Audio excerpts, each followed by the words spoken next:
O texto vai apresentar também a necessidade de acompanhar casos em que a separação é inevitável. Né? O Papa diz, há rupturas que são, olha só que palavra lógica, moralmente necessárias. Por quê? Porque está em questão defender o cônjuge mais frágil, ou os filhos pequenos, das feridas mais graves causadas pela prepotência, pela violência, pela humilhação, pela exploração, pela alienação, pela indiferença. A gente sabe que dentro de certas relações tem as coisas mais perversas possíveis. Então, o Papa diz assim, moralmente falando, às vezes, né, para aquela mulher, normalmente a parte mais fraca, pelo menos, né, na forma como se compõem as nossas sociedades, né, a gente sabe, aqui no Brasil nós temos essa Lei Maria da Penha, né, que revela coisas horríveis, né, que acontecem no seio das famílias. Então, ele diz o seguinte, tem casos que moralmente é necessária a separação, para salvar não só a parte mais frágil, mas os filhos, porque os filhos, crescendo num ambiente de violência, de prepotência, de humilhação, de exploração, de alienação, né, eles, que filhos que você. Depois, ele vai recordar também o que o sino disse sobre o acompanhamento dos divorciados. Então, vocês estão vendo que ele começa por etapas, né? Primeiro, a importância de formar bem, né, na paróquia as pessoas encarregadas da pastoral, principais, né? Depois, como acompanhar as pessoas que se preparam para o casamento. Como acompanhar, né, depois que se casou, depois das situações de crise. Agora, situações em que houve um divórcio, uma ruptura inevitável. Então, como acompanhar a situação de pessoas divorciadas? Então ele vai dizer o seguinte, né? Não, primeira coisa ele vai dizer a necessidade de acolher essas pessoas. Depois, não é fácil o perdão pela injustiça recebida e sofrida. Necessidade, portanto, de centros de escuta especializados que devem criar nas dioceses. Então, as dioceses deveriam criar centros especializados de escuta, porque quando chega uma ruptura, normalmente já aconteceu muito sofrimento. Ninguém se separa assim, por nada. Né? Quando há uma separação, houve, infelizmente, às vezes, né, situações dolorosas, difíceis, humilhação. E às vezes a pessoa apostou todas as fichas naquela relação e ela saiu frustrada. Então, como ajudar essa pessoa a se levantar de novo, a dar os, né, ir para frente? Então, necessidade de centros de escuta nas dioceses. Ele diz, os que não voltaram a se casar devem ser encorajados a encontrar na Eucaristia o alimento que o sustente em seu estado. E aqui uma coisa importante, vocês sabem que, né, muitas pessoas separadas, né, mesmo não tendo contraído nova relação, elas achavam que elas estavam excomungadas. Eu conheço gente, mas gente assim, de pouco tempo, que se separou, né, há 10 anos atrás, né, que separou, e que achava que não podia comungar porque tinha separado e ela era excomungada. Por quê? Porque às vezes a gente apresentou um ideal de família, um ideal de ser católico, tão elevado, que a pessoa então nem a força da Eucaristia para sustentar ela tem, porque ela mesma se considera excomungada. E a gente sabe que uma pessoa separada, né, ela precisa de acompanhamento e se ela não está numa nova relação, nada impede que ela possa voltar a comungar e participar de todas as atividades da igreja. Mas infelizmente nas nossas igrejas, muitas vezes, às vezes a gente, ao invés de ajudar, a gente olha para a pessoa já, pena, né, se separada, né? Tem outro caso, que ele também insiste muito, né? As pessoas que se divorciaram e que se voltaram a se casar. Então, a primeira é uma outra situação. Percebe? São situações diferentes, pessoal.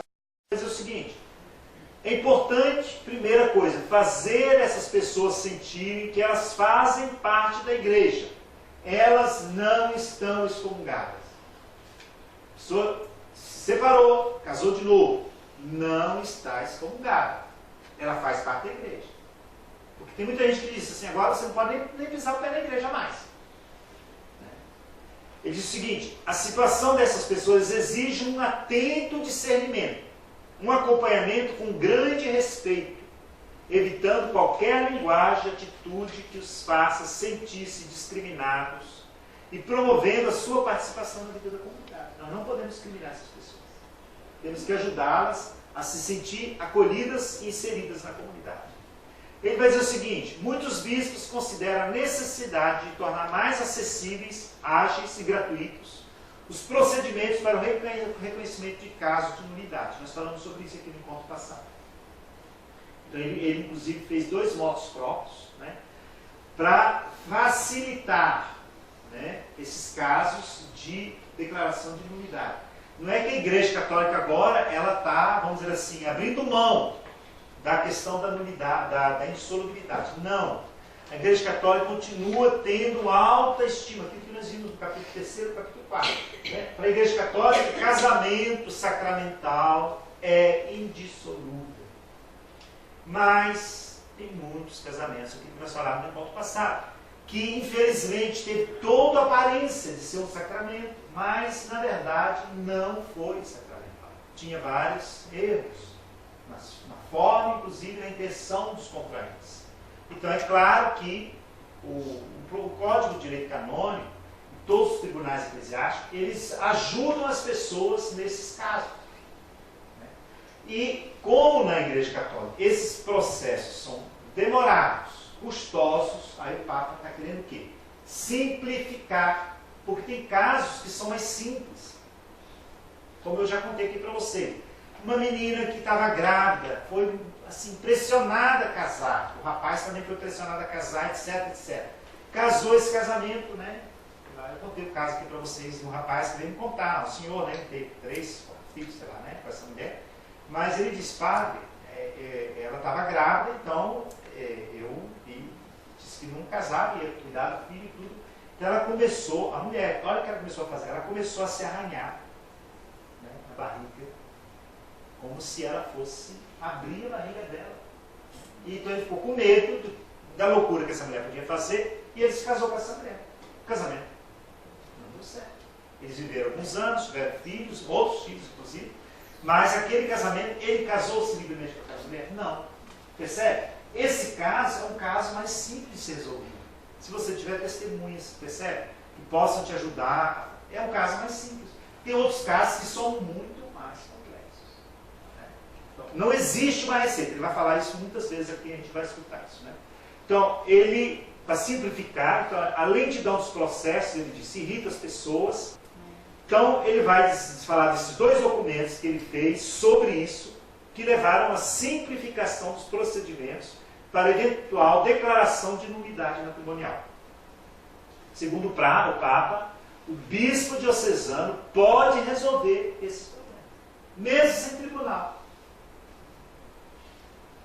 Tem muitos bispos que ficaram assim, com o cabelo em pé, porque eles disseram assim, nossa, como é que nós vamos resolver? Porque são muitos problemas. Imagina a diocese, como diocese de Belo Horizonte. Né? O bispo resolver todos os casos, né? Ou mesmo qualquer diocese. Né? A diocese, aqui no Brasil, são enormes, gigantes, né? Então, os problemas são muitos. Ele recorda também a necessidade de um serviço de informação, aconselhamento, mediação para pessoas com casamento em crise. Ele recorda ainda que os bispos no sínodo levaram em conta as consequências da separação, do divórcio, para os filhos. Aí ele tem umas páginas belíssimas, números bonitos, né? Ele faz um apelo, ele diz assim, pais, não coloquem os filhos um contra os outros, contra os pais, os filhos colocaram os pais uns contra os outros. Perdão, os pais colocarem os filhos um contra o outro. Né? Um pai contra a mãe, né? Muitas vezes acontece, a mãe tem a guarda dos filhos, então ela começa a falar mal do pai dos filhos. O Papa disse, não façam isso, vocês estão destruindo os seus filhos. Estão destruindo os seus filhos. Vocês tiveram esses filhos, eles têm o direito de ter os pais deles. E ser amado pelos pais. O pior que seja o pai, o pior que seja a mãe, né, eles têm o direito. Então, nunca tomar os filhos como reféns. Necessidade também da igreja reforçar o amor e ajudar a curar feridas, para poder impedir o avanço do drama do divórcio. Ou seja, fazer a pastoral dos divorciados e casados não significa que a igreja agora está promovendo o divórcio, facilitando a vida das pessoas. Não, pelo contrário. Isso, ao mesmo tempo que a gente tem que cuidar das pessoas que saíram feridas, que estão feridas, nós temos que promover uma cultura onde o divórcio não aconteça. Acompanhar os casos em crise, como eu falei. Ele vai apresentar o meu problema dos matrimônios mistos. O que é matrimônio misto? Entre um católico e um não católico. Pode ser um evangélico, pode ser alguém de outra religião, pode ser alguém sem religião. Então, muitas vezes, tem pessoas que são casadas, e ele vai falar da importância dessa cerimônia com disparidade de culto. Depois, vai dedicar um número ao caso das famílias que vivem a experiência de ter no seu seio pessoas com tendência homossexual. Então, aqui tem um número muito bonito sobre a situação de famílias com filhos homoafetivos. Ele vai dizer: desejo reafirmar que cada pessoa, independentemente da orientação sexual, deve ser respeitada na sua dignidade, acolhida com respeito, procurando evitar todo sinal de discriminação injusta, particularmente toda forma de agressão e violência. É muito bonito esse texto. As famílias, diz ele, deve-se assegurar um respeitoso acompanhamento, para que quantos manifestam a tendência homossexual possam dispor dos auxílios necessários para compreender e realizar plenamente a vontade de Deus na sua vida. Então isso eu acho que é importante. Muitas famílias, é um tema tabu nas famílias, famílias que têm filhos com tendência ou com prática homossexual na sua vida, Então, é um tema tabu, Então, muitas vezes, as famílias não sabem o que fazer com isso, Então, o Papa apresenta: olha, a primeira coisa que a gente tem que fazer é que essas pessoas, independentemente da orientação sexual, sintam-se dignas de ser amadas, acolhidas, com respeito, que elas não sejam vítimas de preconceito, discriminação injusta, agressão e violência. Eu acho que isso é muito importante. Aqui no Brasil nós precisamos crescer muito nisso. No Brasil, apesar de nós termos uma tendência, às vezes, a relativizar certas coisas, eu vejo muito isso, por exemplo, lá num bairro muito popular, onde às vezes os preconceitos são os mais fortes. Mas eu percebo que nos últimos anos há uma lenta aceitação nas famílias de filhos que têm tendências homoafetivas. Mas nesses bairros também é onde tem mais violência contra as pessoas homoafetivas. Então, ao mesmo tempo, é quase que fosse uma contradição, porque a gente percebe dentro da família um acolhimento, mas também no bairro a gente percebe uma violência de palavras, violência mesmo física, contra as pessoas homossexuais. Então, no número 251, ele retoma a questão dos projetos de equiparação de uniões entre pessoas do mesmo sexo, com o matrimônio heterossexual. Então, ele vai afirmar aí que não existe fundamento algum que permita assimilar, estabelecer analogias entre as uniões homossexuais e o desígnio de Deus sobre o matrimônio e a família. Eu conversei com vocês sobre isso no encontro passado. Dizer para vocês que depois de 50 anos, mais ou menos, essa distinção que se faz entre diferença biológica de sexos, sexo e gênero. Mas a diferença: sexo é biológico, gênero é a escolha, a identificação. Então, normalmente, nas sociedades tradicionais, há uma espécie de coincidência entre sexo e gênero. Mas nas sociedades modernas, urbanas, onde o indivíduo conta muito, onde o desejo do indivíduo é fundamental, cada vez mais começa a aparecer uma diferença entre o sexo e o gênero. Muitas pessoas não se sentem à vontade com o seu sexo, então elas têm opções, vamos dizer assim, sexuais, diferentes do seu sexo biológico. Então isso que dá origem ao que alguns, e na Igreja Católica, é onde apareceu essa expressão forte, eu falei isso com vocês no encontro passado, ideologia de gênero, que inclusive o Papa usa essa expressão, em parte porque os bispos usaram no sínodo. Mas eu acho que o Papa Francisco, ele mesmo, pelas afirmações que ele tem feito, ele talvez não recorresse a essa expressão, mas ela parece uma expressão forte dentro da Amoris Laetitia, que essa questão da ideologia de gênero, que tende justamente a equiparar os casamentos homoafetivos com os casamentos heterossexuais. Tem muitas leis em vários países. No Brasil não existe uma lei ainda. A Assembleia Nacional não discutiu essa questão. Mas o Judiciário já se pronunciou, então hoje em dia, se uma pessoa, né, dois homens querem, né, regularizar a situação deles do ponto de vista legal, eles podem fazer. Vamos lá no cartório e, né, duas mulheres quiserem, a mesma coisa. E está crescendo para outros direitos, não só se casar, mas também adotar filhos, né, ter filhos. Né. Então, cada vez mais essas questões vão aparecendo nas sociedades contemporâneas. Então, a Igreja Católica, claro, ela tem muitas reservas com relação a esse tipo de nova, alguns estão chamando de mudança antropológica. Ou seja, o ser humano não é aquilo que ele é por natureza biológica, mas o ser humano ele vai se construindo. E a construção ela se dá em vários níveis. Não só, vamos dizer assim, do ponto de vista das opções sexuais, mas também a construção vai se fazendo, né? A gente vê que pessoas que mudam, né? Que se colocam próteses várias, né? Quer dizer, as pessoas vão se construindo. Isso faz parte da sociedade nossa contemporânea. Então, é uma questão em aberto, mas aqui nós vemos que dentro da Amoris Laetitia há uma observação bastante reservada com relação a isso. Essa afirmação, como eu dizia, ela foi nas comunidades LGBTs, elas foram tomadas assim com uma certa reação, né?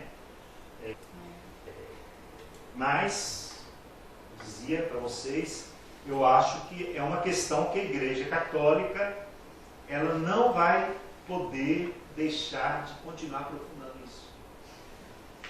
Tem vários teólogos, várias teólogas que estão discutindo isso.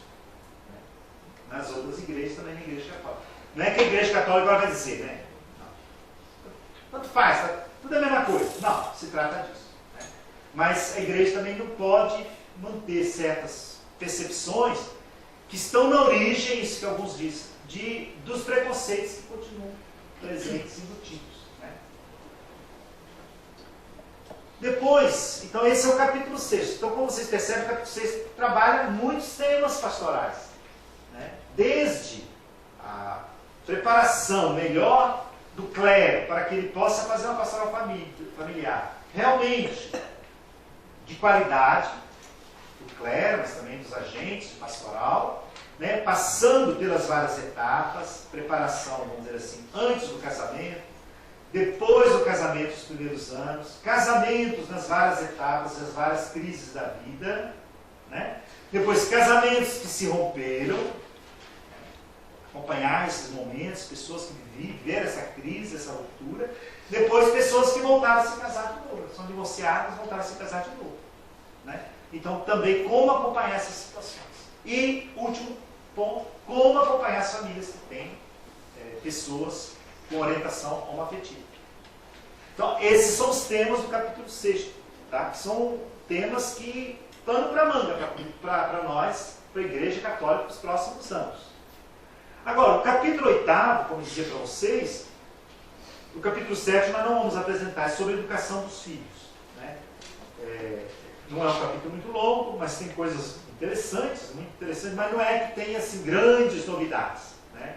Com relação aos outros textos da igreja sobre isso. O capítulo, na minha opinião, mais talvez difícil, porque também é o mais, eu diria assim, mais revolucionário da Amoris Laetitia, o capítulo 8. Né? Com esses 3 verbos: acompanhar, discernir, integrar a fragilidade. Então, é um capítulo que tem como foco central toda a questão mais, vamos dizer assim, da fragilidade. E são várias situações de fragilidade. Nós já apresentamos algumas aqui, mas nós vamos ver aqui para oferecer mais critérios gerais de como, né, acompanhar, discernir e integrar a fragilidade. Esses termos recolhem, né, o que é a intenção de Francisco no que diz respeito à pastoral da igreja em geral e à pastoral da família em particular. Nós sabemos, eu falei para vocês, a insistência dele em todas as duas sessões sinodais e depois também, até hoje, né, de uma igreja que seja igreja misericordiosa. Que seja igreja que inclui e não exclui. Então, como trabalhar isso? Ele vai dizer, a igreja deve acompanhar com atenção e solicitude os seus filhos mais frágeis, marcados pelo amor ferido e extraviado, dando-lhes de novo confiança e esperança, como a luz do farol de um porto ou uma tocha acesa no meio do povo para iluminar aqueles que perderam a rota ou estão no meio da tempestade. Bonita imagem, né? A igreja tem que ser isso. A igreja não pode apagar o farol. Se apagar o farol, os seus fiéis, coitados, vão ficar sem orientação. Então ele vai retomar aqui essa metáfora que é a cara dele. Ele repete quase sempre.